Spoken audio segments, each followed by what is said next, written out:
Well, you're going to get 3 episodes a week on the 415ers podcast on the Odyssey Sports Podcast Network. My name is Evan Giddings. That is Marc Grandy. I'm on social at eGiddings10. Marc is on social at Marc Grandy. Marc with a C, Grandy with an I. Download, rate, and subscribe to the podcast. I'm glad you mentioned that, and specifically the number 1, because although maybe a little premature, it's only week 5. 49ers are in first place in the NFC West. They are 3-2. Every other team in the NFC West lost today, with the Rams getting dominated by Dallas, the Cardinals coming up short against the Eagles, and then Seattle in another shootout with another bad team. They lose to the Saints. The Rams are in trouble. My goodness. That they are, and we can certainly devote some time to shellacking Los Angeles. But my point is, last week, Marc, we had the discussion of, are the 49ers the best team in the NFC West? They were, by the tiebreaker, literally number 1. And I think after last week against the Rams, taking them down, you could say yes. This week against Carolina, it's a bad opponent. But with everything that went into the win, especially on back-to-back weeks in dominating fashion, I believe the San Francisco 49ers gave us a reason to ask the question, are they the best team in the NFC right now? And in week 5, looking around the league, there are certainly some teams that have a better record. Looking at Philadelphia and their 5-0 record, Tampa Bay, Dallas is 4-1, Minnesota's 4-1, but the 49ers have the equation to be the number 1 team. Yeah, that's right. The New York Giants are 4-1 as well. But the Niners got something going here, and I think it begs the question, like, are they number 1? Because I could put together some reasons that, yes, they are the best team in the NFC. Well, I mean, if you're going off point differential, them and the Eagles tied for plus 47 overall in point differential this season. Yeah. Well, you should have gotten to it earlier then. But I mean, I don't think I'm ready to say that this is the best team in the NFC. I am extremely confident this is the best team in the NFC West. The Rams offense just looks absolutely terrible. Their offensive line is bad, and Matthew Stafford is physically unable to throw it to anyone not named Cooper Kupp or Tyler Higbee. I do not believe in the Arizona Cardinals, and you guys know my thoughts on the Seattle Seahawks. The Niners, I think, far and away the best team in the NFC West. I would still, probably put Philadelphia. I still believe in Tampa Bay and Green Bay to a certain extent. I'm not sure I would say that they're clearly better than the San Francisco 49ers, but Philadelphia, their defense, and in considering the history of the 49ers struggling with mobile quarterbacks, I don't know how the Niners would do in a head-to-head matchup with Philadelphia. I think that the Eagles, Jalen Hurts, could really give the 49ers some fits. They're a really good defense. They're going to, not give up 30 points against them, I don't think, but it could be a struggle. But I will say, Evan, as I mentioned just a few minutes ago, if Jimmy Garoppolo can be consistently at the level that he was in this game, week 5, the 37-15 win in Carolina, the 49ers will be fighting for the bye at the end of the regular season. Philadelphia is not going to go undefeated. They kind of remind me a little bit of last year's Arizona Cardinals, who were the last remaining undefeated team last year. And then, things kind of fell tumbling down to the earth. I'm not necessarily saying that Philadelphia is going to follow a similar trajectory, but I think that they're not as good, maybe as a lot of people are saying. They're going to get some losses when their schedule does turn and they play some tougher teams. I'm not sure that they're far and away the best team in the NFC, and they're certainly not the best team in the NFL.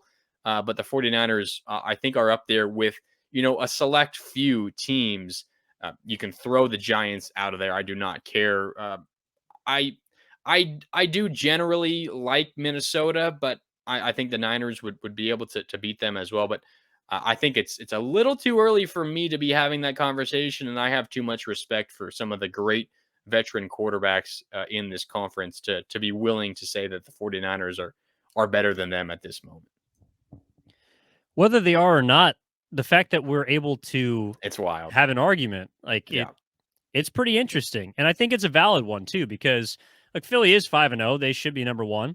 But they almost got beat by the Lions in week 1. They almost lost today to the Cardinals. They almost lost on Sunday. And that game should have went to overtime. It should have. And their best win to this point is a dominating win against Minnesota, who, as you just kind of poked the hole in, like there are a lot of question marks for that team too. To That me, what that's I think also primetime Kirk Cousins, so I'm not sure that really counts. well, don't tell Kyle Shanahan that. But I just feel like top to bottom, the only team with an argument as far as a better roster would be Philly. The reason that I have pause is not because of what the Niners are now. It's because of the losses that they currently have that could affect what they will be down the line. And as you mentioned, the amount of hits that they've taken each and every week, a big theme that we talked about coming into this week was that there are going to be reserves coming in for the Niners. We even, theorized the defense maybe even getting better or taking it to another level. The offense can certainly get to another level. But when you see Nick Bosa, I know the injury, as Kyle Shanahan described it, seemed to be a little more preemptive why they kept him off the field. A groin is always a fickle injury. You're not sure how severe it's going to be. And against a Carolina team you're handling, there's no risk. There's no reason to risk further injury. But Jimmy Ward comes back and unfortunately goes down in the first play. That was a guy that was expected to hopefully elevate the 49ers defense. And then, of course, Emmanuel Moseley. His season's likely going to be done. How are they going to fill that spot? Is it going to be Ambry Thomas? Like, what are they going to do on the outside? Whereas at all three levels, I feel like their defense is the best in the NFL. But now the question becomes, can it continue to be if you don't have 100% of your soldiers out there? Well, I think it's something we talked about. It might have been last episode. It was certainly last week leading up to this game in Carolina. The 49ers defense, I think, is as deep as it's been in the Kyle Shanahan era, and specifically in the defensive secondary. I mean, we talked about getting Jimmy Ward back. Now, of course, broken hand. We'll see what the future, has in store for him this year. You expect Jason Verrett back at some point. Now, he has been, extremely unlucky with injuries. Not to say that he's going to be healthy when he comes back this time, but I would say it would be relatively unwise to just blindly assume he's going to be healthy for the rest of the year. But still, even with that, you have Samuel Womack, a rookie who you are really happy with. Diamador Lenore has played well so far this year. You have more bodies to plug into holes, and while you never want to see injuries, and 49ers are certainly hoping that Emmanuel Moseley did not tear his ACL, and we'll probably know more on Monday when most of you are probably listening to this episode. But right now here, Sunday evening, we don't know for sure. They said they fear an ACL, but who knows what, the MRI is going to reveal for them. But I have confidence that even with, let's assume that this is a season-ending injury for Emmanuel Moseley, one that's really frustrating and you feel for the person because he was playing really, really good football early in this season. But I think the 49ers have enough depth in the secondary to survive an injury like this. You also consider the depth that they have in their front seven. The fact that Fred Warner, knock on wood, just as an Iron Man and will play every single snap for as long as he lives. You consider these other things, and it helps the defensive secondary as well. Because if you can continue getting pressure on a quarterback, you're going to not need to defend, elite receivers for nearly as long. So, while the injury and the potential injury to Emmanuel Moseley, the potential season-ending injury, really sucks, I think the Niners have the depth to survive it. And to your point, I think that's something that catapults them maybe over a few other contenders in the NFC because they have the ability to survive some injuries. Now, unfortunately, it's going to be put to the test because they've had a number of injuries already. But I think they do have the ability and they have the depth to survive it. And I think to your point, that's maybe reason number one why you should consider them as the most talented roster in the NFC because they can survive some of these injuries. You, of course, hope they never happened. But when they do, I think this 49er team might be as well equipped to get past that as anyone else. Yeah, I do think their ceiling right now is as good as any team in the NFC. I mean, I think you can make that case, especially with their second straight dominating performance. All right, Mark, let's get to game balls. All right. We want to hand some love out. We want to make sure that people get the proper credit that they deserve for the effort today. 37-15. My game ball is going to Jeff Wilson Jr. You took my pick. Well, what goes around comes around, Mark. His third 100-plus yard game on the ground, 7.1 yards per carry. That is the second best in his career. And he really was the motor. He was the bell cow back that the 49ers, in the majority of their games in which they've dominated, when they run the ball well, they usually run to a win. And Jeff Wilson Jr., despite the love that we gave to Tevin Coleman, and deservedly so, Jeff Wilson Jr. was the motor today, and that allowed, as we talked about, the offense to play the run off of the pass. It was the ultimate example of complementary football.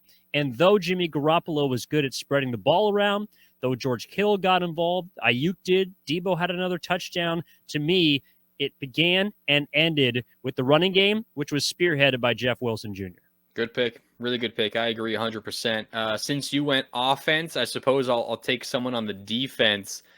Maybe not someone that jumps out to you immediately. You know, the first name that you probably think of is Emmanuel Mosley because of the pick six, and certainly want to shout him out. He played a great game, and of course, we hope that his knee injury is not as serious as the Niners are fearing. But you know what? I'm going to go with Mooney Ward.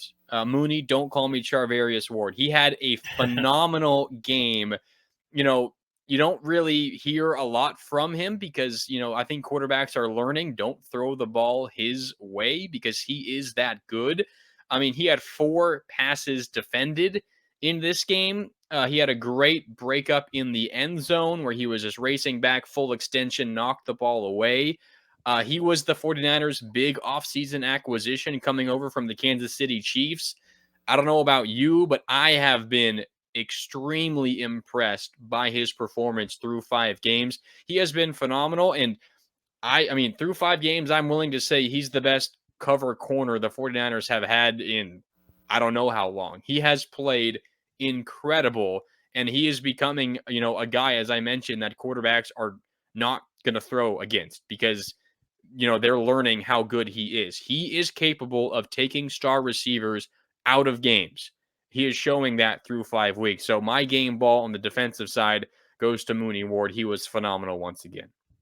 Yeah, I think I can only recall one catch that he allowed, and it was potentially an offensive pass interference with Robbie Anderson's kind of pushing off. Best offseason contract the 49ers handed out? Mooney Ward? Oh, I think it's without a doubt for the 49ers. Yeah, it might be one of the better contracts, you know, offseason contracts across the league. Well, including the extension handed out to Debo. That's a tougher conversation. All right, we'll maybe extend that conversation to the next episode. Just want to leave it with a little cliffhanger there, Mark. Sorry, I apologize for throwing that in there, sneaking it into the very end of the episode. We appreciate you all tuning in as always to the 415ers podcast. Download, rate, and subscribe wherever you get your podcast.